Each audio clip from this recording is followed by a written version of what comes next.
তোমাকে বধিবে যে গোকুলে বাড়িছে সে। এই কথাটির মানে আপনাকে যে বধ করবে বা আপনাকে যে সরিয়ে দিবে বা ধ্বংস করবে সে আপনার গোত্রের মধ্যেই বেড়ে উঠছে। ঠিক একইভাবে বাংলাদেশ জাতীয়তাবাদী দল বিএনপিকে ঠেকানোর জন্য আগামীর নির্বাচনে বিএনপিকে প্রতিহত করতে যা যা করা প্রয়োজন এই ধরনের অ্যাসাইনমেন্ট পেয়েছে বেশ কয়েকজন ব্যক্তিসহ বিভিন্ন সংস্থাসহ আন্তর্জাতিক এবং দেশীয় পরিমণ্ডলের নানান গোষ্ঠী। তার মধ্যে অন্যতম পিনাকি ভট্টাচার্য। এই যে বর্তমান রাজনৈতিক প্রেক্ষাপটে বাংলাদেশের সর্বাধিক জনপ্রিয় দল বিএনপি এবং তার জনসমর্থনও সবচেয়ে বেশি এবং তার কর্মী সমর্থকও সবচেয়ে বেশি। আওয়ামী লীগ যদিও এখন বিতাড়িত, তো সেই বর্তমান প্রেক্ষাপটে সেই বিএনপিকে ঠেকানোর সব বন্দোবস্ত কিন্তু পিনাকি ভট্টাচার্য করেছেন। এবং পিনাকি ভট্টাচার্য যে সাপোর্টার, বিশাল ফ্যান বেস, যাদের মস্তিষ্ককে ধুয়ে ফেলা হয়েছে। আগে যে ব্রেন ওয়াশ করা হতো, হীরক রাজার দেশে যে রাজার একজন বিজ্ঞানী ছিল, সে মস্তিষ্ক প্রক্ষালক যন্ত্র আবিষ্কার করে রাজার যারা বিদ্রোহী প্রজা ছিল তাদেরকে সেই যন্ত্রের ভিতর ঢুকিয়ে তাদের মস্তিষ্ক প্রক্ষালন করে দিত, অর্থাৎ ব্রেন ওয়াশ করে ফেলতো।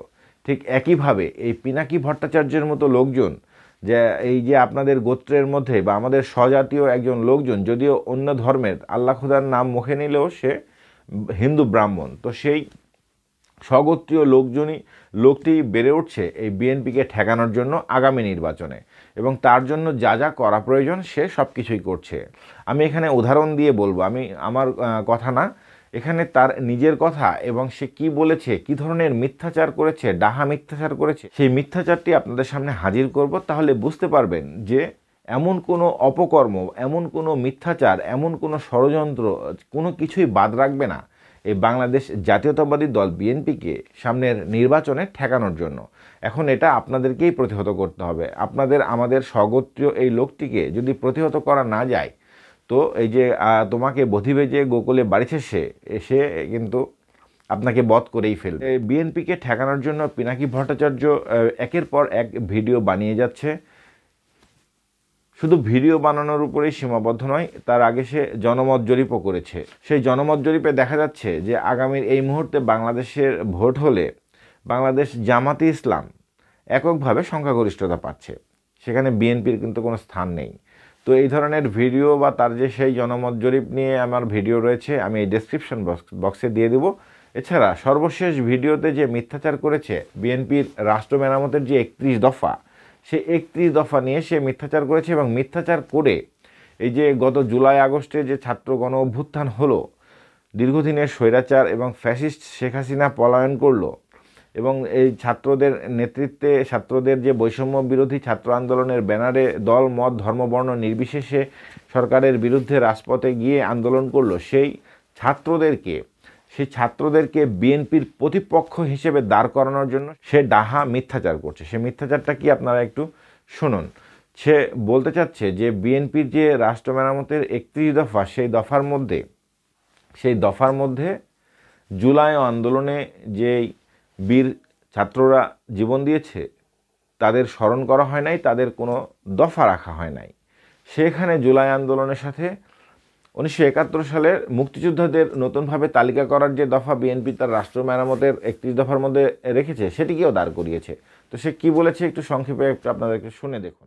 বিএনপির কাছে আমার প্রশ্ন, আপনারা যদি আন্দোলনের মাস্টার মাইন্ড হবেন, তাহলে আপনাদের 31 দফার একটা দফাতেও এই জুলাই আগস্ট বিপ্লবের আন্দোলনের শহীদদের, আহতদের নিয়ে কোনো দফা নাই কেন? 1971-এর মুক্তিযোদ্ধাদের নিয়ে তো 21 নম্বর দফা আছে। তাদের তালিকা করবেন, স্বীকৃতি দেবেন। 2024-এর স্বীকৃতি কোথায়? তাদের পুনর্বাসন কোথায়?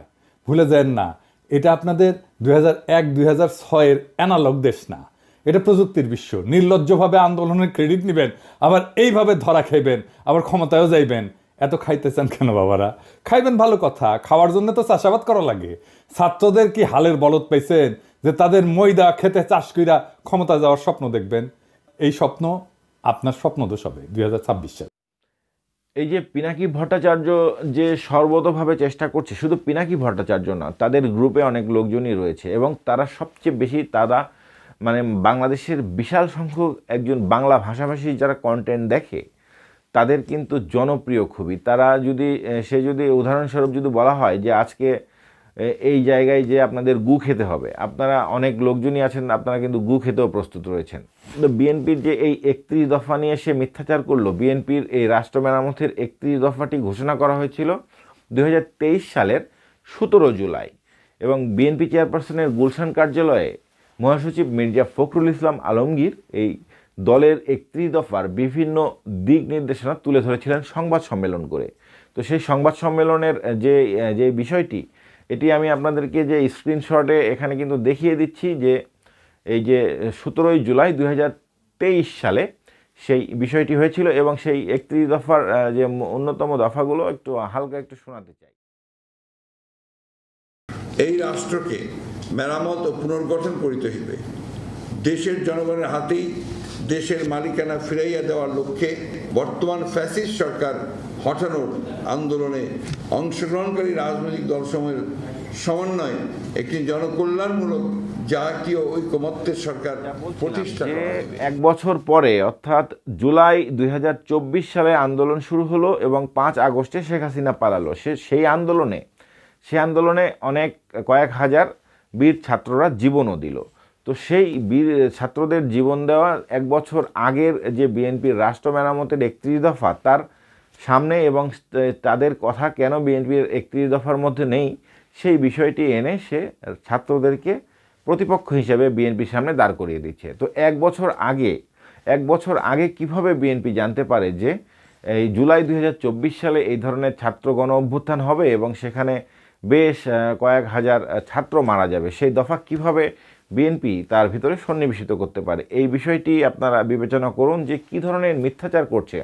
শুধু এই মিথ্যাচারই না, এই যে জুলাই গণ আন্দোলনে বিএনপির কোনো পার্টিসিপেশন নেই, এখানে বিএনপি গত 14, 15, 16 বছরে কিছুই করতে পারেনি, এই ধরনের বিষয় হিসাবে কিন্তু তার ভুরি ভিডিও রয়েছে।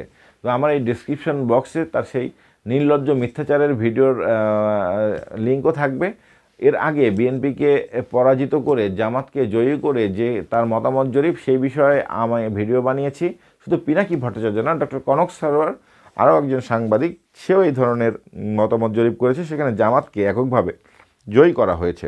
তো জামাত জয়ী হতেই পারে, তাদের বর্তমান যে ফিল্ড কি আমি এটা এভাবে আমি বলতে পারি না, কিন্তু যখন এই ধরনের মিথ্যাচার করে তখনই কিন্তু এই ধরনের কথা এবং তাদের যে উদ্দেশ্য রয়েছে বাংলাদেশের জাতীয়তাবাদী দল বিএনপিকে ঠেকানোর, সেটি কিন্তু স্পষ্টই হয়ে যায়। তো আপনারা কি ভাবছেন এই মিথ্যাচারের আর কি উদ্দেশ্য হতে পারে সেটি কমেন্টে জানাতে পারেন।